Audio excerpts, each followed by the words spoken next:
Hello everyone, welcome to SP biology classes. हम लोग यहाँ पे जीव जगत का वर्गीकरण चैप्टर पढ़ रहे हैं, जो कि नीट के दृष्टि से इम्पोर्टेंट है। हिंदी मीडियम के बच्चों के लिए जो पढ़ना चाहते हैं तो इन नोट्सों से पढ़ सकते हैं, और क्लास 11th के लिए इम्पोर्टेंट है। प्लस अगर आप किसी कम्पिटेटिव एग्जाम की तैयारी कर रहे हैं, टीजीटी पीजीटी की तैयारी कर रहे हैं, तो उसके लिए भी क्या है, ये इम्पोर्टेंट है। तो आइए शुरू करते हैं टॉपिक को। अगर उससे पहले अगर आपने चैनल को सब्सक्राइब नहीं किया, चैनल को सब्सक्राइब करें। पीडीएफ नोट्स के लिए टेलीग्राम को ज्वाइन करें, और फेसबुक पेज एसपी बायोलॉजी पे आप हमें फॉलो कर सकते हैं। इंस्टाग्राम पर भी आप हमें फॉलो कर सकते हैं, डिस्क्रिप्शन में आपको लिंक मिल जाएगा।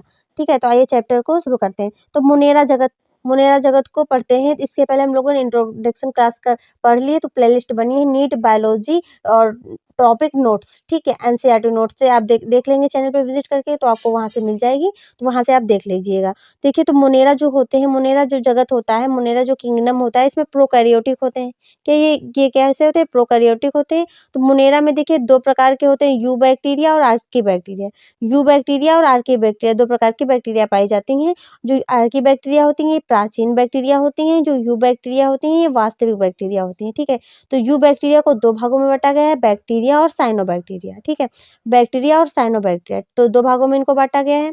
और अन्य समूह जो इनके हैं, तो अन्य समूह क्या है, देखो माइकोप्लाज्मा है, रिकेटेसिया है और एक्टिनोमाइसेटीज है। ठीक है, अब हम लोग पढ़ेंगे आर्ची बैक्टीरिया। ठीक है, आर्च बैक्टीरिया जो है उसके बारे में पढ़ेंगे। तो ये देखिए सर्वाधिक प्रोकैरियोटिक होते हैं ये, मतलब अधिकतर आपको प्रोकैरियोटिक देखने मिलेंगे, और बहुत ही कठिन स्थानों पर मिलेंगे। जैसे आपको गर्म झरनों, गर्म जल, तो इनमें क्या मिलेंगे, ऐसे स्थान जहाँ पे मतलब यानी कि अधिकतर जीव जो है सर्वाइव नहीं कर पाते, वहाँ आपको आर्ची बैक्टीरिया यानी कि आर्च बैक्टीरिया मिलेंगी।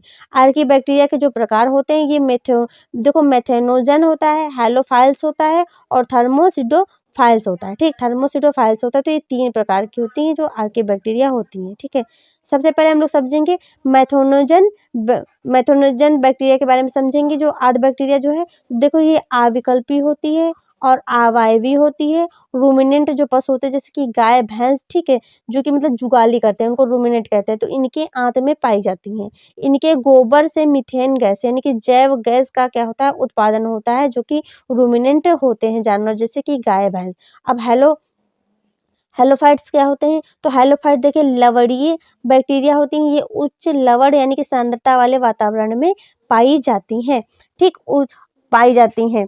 ठीक है, तो यू बैक्टीरिया की देखिए हम लोग डायग्राम के थ्रू भी देख लेंगे, और पहले हम लोग इसको आपको जो आर्च बैक्टीरिया आर्ची बैक्टीरिया को हम लोग समझ लेते हैं। ठीक है, तो ये देखो हेलोफाइल जो फाइल्स होते हैं लवणीय बैक्टीरिया और उच्च लवण सांद्रता वाले क्या वातावरण में पाई जाती हैं।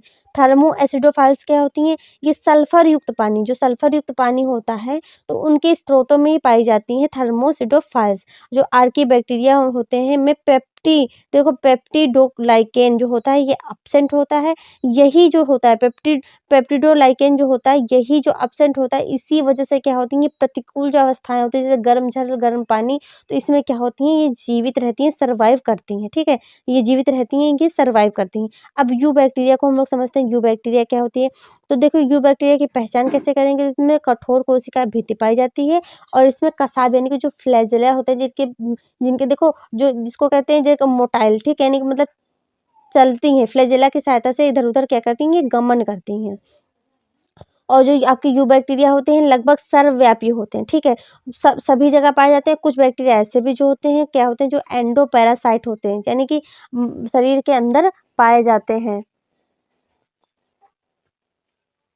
देखिए, तो ये एंडोपैरासाइट भी होते हैं, मतलब कुछ मनुष्यों के अंदर और पादप जो होते हैं उनके अंदर भी पाए जाते हैं। ठीक है, और प्रतिकूल वास स्थान जैसे कि गर्म जल के झरने हो गए, मरुस्थल हो गया, बर्फ एवं गहरे समुद्र, जहाँ पर दूसरे जीव मतलब यानी कि जीवित रहने के लिए सोच भी नहीं सकते, वहां पर भी क्या होते हैं, ये यू बैक्टीरिया पाए जाते हैं। ठीक है, और जो बैक्टीरिया के आकार के आधार पर इनको कितने चार भागों में बांटा गया है। कितने भागों में बांटा गया है, चार भागों में बांटा गया है। चार भाग कौन कौन से हैं, देखिए गोलाकार यानी कि कोकस, ठीक है, कोकस कोकस, ठीक है, एक होगा तो उसको कोकस कहेंगे, अगर बहुत सारी हैं गोलाकार तो उनको कहेंगे कोकाई। क्या कहेंगे, कोकाई। अगर समूह में है तो कोकाई हो गए, अगर सिंगल है तो क्या हो गया, कोकस हो गया। छड़ाकार जिसको बैसिलस कहते हैं, जब एक होगा तो उसको बैसिलस कहेंगे, जो बहुत सारी बैसिलस होंगी तो उनको बैसिलियाई कहेंगे। कामाकार यानी कि बिब्रियम, और एक है तो उसको बिब्रियम कहेंगे, बहुत सारे बिब्रियम है तो उसको बिब्रियो कहेंगे। ठीक है, सर्पिलाकार यानी कि स्पाइरिलम, ठीक है, तो स्पाइरिलम जो है एक है तो इसको स्पाइरिलम कहेंगे, कहेंगे और बहुत सारे स्पाइरिलम है तो उसको क्या कहेंगे, स्पाइरिला कहेंगे। ठीक है, तो देखिए इसका चित्र देख लेते हैं हम लोग।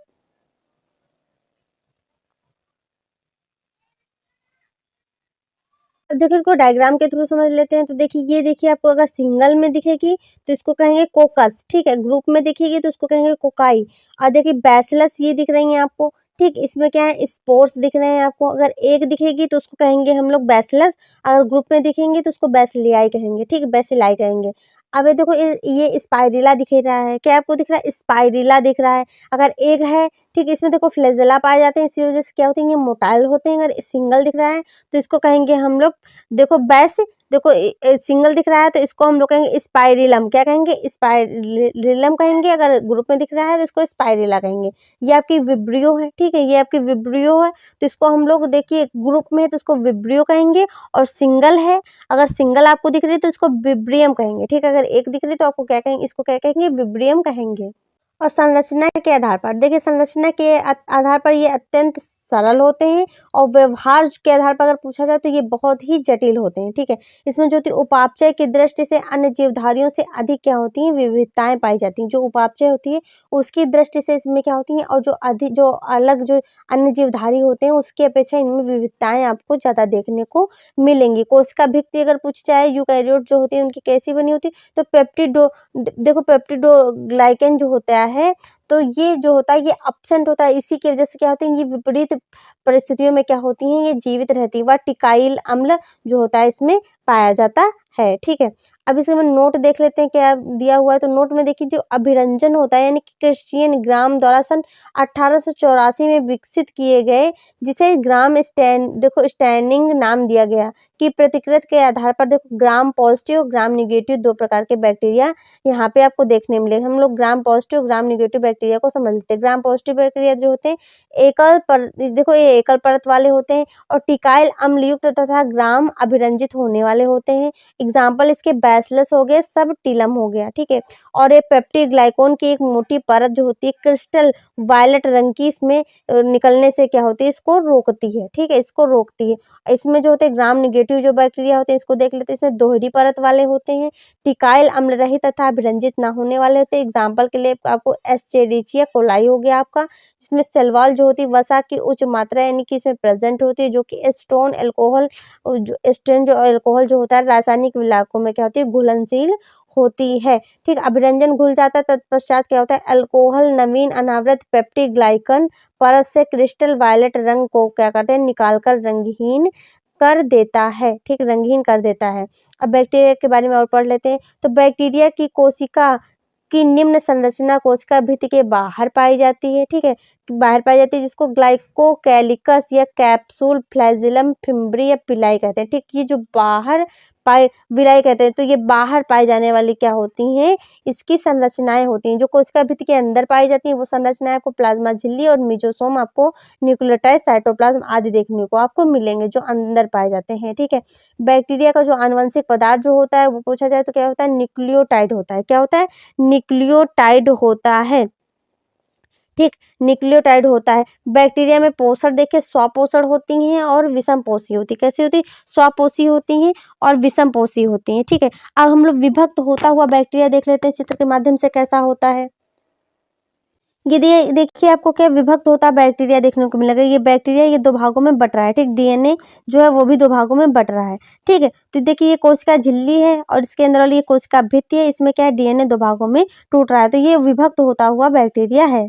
अब हम लोग देखिए स्वपोषण और यानी कि जो स्वपोषण है और विषमपोषी जो है इनके बारे में समझेंगे बैक्टीरिया के बारे में। तो स्वपोषी बैक्टीरिया, ठीक है, स्वपोषण या स्वपोषी बैक्टीरिया के बारे में समझ लेते हैं, ठीक है, इसको स्वपोषण भी। तो देखो जो स्वपोषण जो बैक्टीरिया होती है वह देखिए स्वपोषी और प्रकाश संश्लेषी, ठीक, प्रकाशपोषी दो प्रकार की होती हैं। तो रसायन संश्लेषी और प्रकाश संश्लेषी जो होती हैं, रसायन संश्लेषी आप बोल सकते हैं, रसायन पोषी बोल सकते हैं, ठीक है।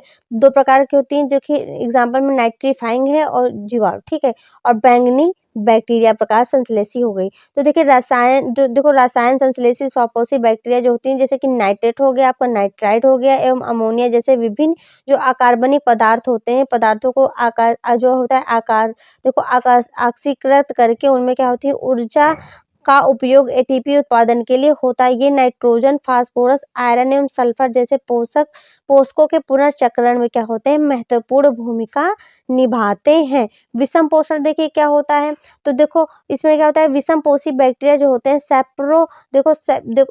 सेप्रोट्रॉफिक जो होता है, तो इसको इंग्लिश में कहेंगे, विषम पोषी बैक्टीरिया को सेप्रोट्रॉफिक कहेंगे। इसका एग्जाम्पल जो होता है मृतजीवी बैक्टीरिया होता है। सहजीवी बैक्टीरिया, अगर सिम्बायोटिक बैक्टीरिया आपको देखने को मिलेंगे तो राइजोबियम है और फ्रैंकिया है। परजीवी बैक्टीरिया जो पैरासाइट को, तो आपको वाइब्रियो और कॉलेरी देखने को मिलेंगे। ठीक, विषम पोषी या परपोषी जो बैक्टीरिया होती हैं उसकी प्रकृति में बहुलता पाई जाती है। ठीक है, और ये अधिकांश क्या होती हैं, ये अपघटक होती हैं। दूध से दही बनाने में प्रतिजैविकों के उत्पादन में लेग्यूमिन यानी जो दलहनी जो पादप होते हैं उनकी जड़ों में नाइट्रोजन का स्थिरीकरण करते हैं। ठीक है, तो इनकी ये सब करने में क्या करते हैं, ये हेल्प करते हैं। रोगजनक बैक्टीरिया के कारण देखिए, रोगजनक बैक्टीरिया जो होते हैं, तो रोगजनक जो बैक्टीरिया होते हैं उनके कारण विभिन्न बीमारियां होती हैं, जैसे कि हैजा हो गया, टाइफाइड हो गया, टेटनस हो गया, साइट्रस हो गया, कैंकर जैसी बीमारियां होती हैं। ठीक है, प्रजनन जो होता है इसमें देखो कोशिका विभाजन द्वारा होता है। विपरीत परिस्थिति में जो प्रजनन होता है बीजाणु के निर्माण में होता है। लैंगिक जो प्रजनन होता है वो एक बैक्टीरिया से दूसरे बैक्टीरिया में डीएनए का पुरातन स्थानांतरण होता है। जैसे कि हम लोगों ने यहाँ पर 12th क्लास बायोलॉजी में पढ़ा था, डीएनए का पुरातन स्थानांतरण कैसे होता है। ठीक, तो जो बैक्टीरिया होती है, तो बैक्टीरियोफेज में जो होता है, तो जैसे कि बैक्टीरियोफेज में यूज किया जाता है, तो उसका जो डीएनए होता है उसको बार बार रेडियोधर्मी पदार्थ के माध्यम से इसका संयोजन करके हम लोग देखते हैं। ठीक है, नोट में देखिए, लैंगिक जनन जो सेक्सुअल रिप्रोडक्शन होता है वास्तव में इसमें नहीं होता है, केवल आनुवंशिक पदार्थ का क्या होता है, पुनर्संयोजन होता रहता है, बाकी इसमें सेक्सुअल रिप्रोडक्शन नहीं पाया जाता है। यह 3 विधियों द्वारा होता है। कैसे होता है, तो 3 विधियों के द्वारा होता है। ठीक है, 3 विधियों के द्वारा होता है, जैसे रूपांतरण हो गया, पारगमन हो गया, संयुग्मन हो गया। ठीक है, रूपांतरण में डीएनए खंडों के माध्यम से अवशोषण होता है। पारगमन में बैक्टीरियोफेज द्वारा आनुवंशिक पदार्थ का क्या होता है, स्थानांतरण होता है। और संयुग्मन जो होता है दाता कोशिका, जिसमें सेक्स विलाई व एफ फैक्टर, ठीक, एफ फैक्टर होता है ग्राही कोशिका, जिनमें दोनों क्या होते हैं, अनुपस्थित होते हैं। अब हम लोग समझेंगे साइनोबैक्टीरिया यानी कि नीलहरी शैवाल। ठीक है, तो जो साइनोबैक्टीरिया होते हैं नीलहरी शैवाल होते हैं, तो इनको देखिए, इनमें क्या होता है, क्लोरोफिल ए जो होता है वो प्रेजेंट पाया जाता है, जिसके कारण क्या होते हैं, ये सूर्य के प्रकाश में भोजन का निर्माण करते हैं। और ये प्रकाश संश्लेषी होते हैं और स्वपोषी होते हैं। ठीक है, एक कोशिकीय जैसे कि कॉलोनीय तंतुमय होते हैं, अलवर्ण जलीय होते हैं, समुद्री अवस्था में क्या होते हैं, स्थलीय शैवाल होते हैं। ठीक है, और कॉलोनी प्रायः कैसी होती है, जलीनुमा आवरण से ढकी हुई होती है। कैसी होती है, जलीनुमा आवरण से ढकी हुई होती है। प्रायः या प्रदूषित जल में फलते फूलते हैं, जैसे कि नॉस्टॉक हो गया और आपका एनाबीना हो गया। पर्यावरण के नाइट्रोजन को हेटेरोसिस्ट नामक विशिष्ट कोशिकाओं में क्या होते हैं, ये स्थिर कर सकते हैं, स्थिर कर सकते हैं। ठीक है, इसका हम लोग चित्र देख लेते हैं। ये देखिए आपका नॉस्टॉक। ठीक है, नॉस्टॉक जो है, ये नॉस्टॉक का चित्र है, हम लोग ये देख रहे हैं। तो ये देखिए तंतुमय शैवाल नॉस्टॉक, तंतुमय आपको दिख रहा है ना, खंडों खंडों जैसी संरचनाएं हुई हैं। ठीक है, और इसमें देखिए एच, ठीक, एच आकार का देखो ये पाया जाता है। अगर पूछा जाए एच वाला, तो इसमें से जो होती है साइनोबैक्टीरिया जो होती है उसमें आपको नॉस्टॉक में देखने को मिलेगा। ये श्लेष्मी आच्छद है, ये हेटेरोसिस्ट है। क्या है, श्लेष्मी आच्छद है, ये हेटेरोसिस्ट है।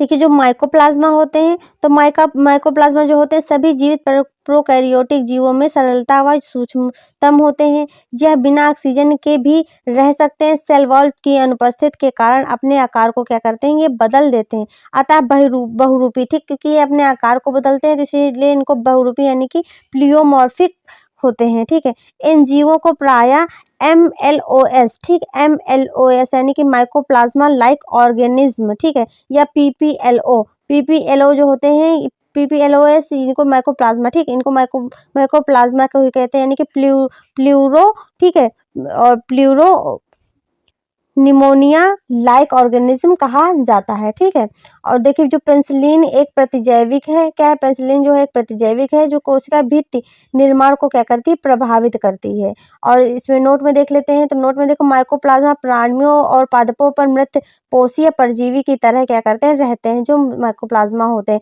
माइकोप्लाज्मा को इसी वजह से पादप जगत का क्या कहा जाता है, जोकर भी कहते हैं। माइकोप्लाज्मा को पादप जगत का जोकर भी कहते हैं। तो ये हम लोग का जो है मुनेरा किंगडम है, इसके हम लोगों ने शॉर्ट नोट्स कंप्लीट कर लिए हैं। अगर आपको क्लास अच्छी लगी, चैनल को लाइक शेयर एंड सब्सक्राइब करें।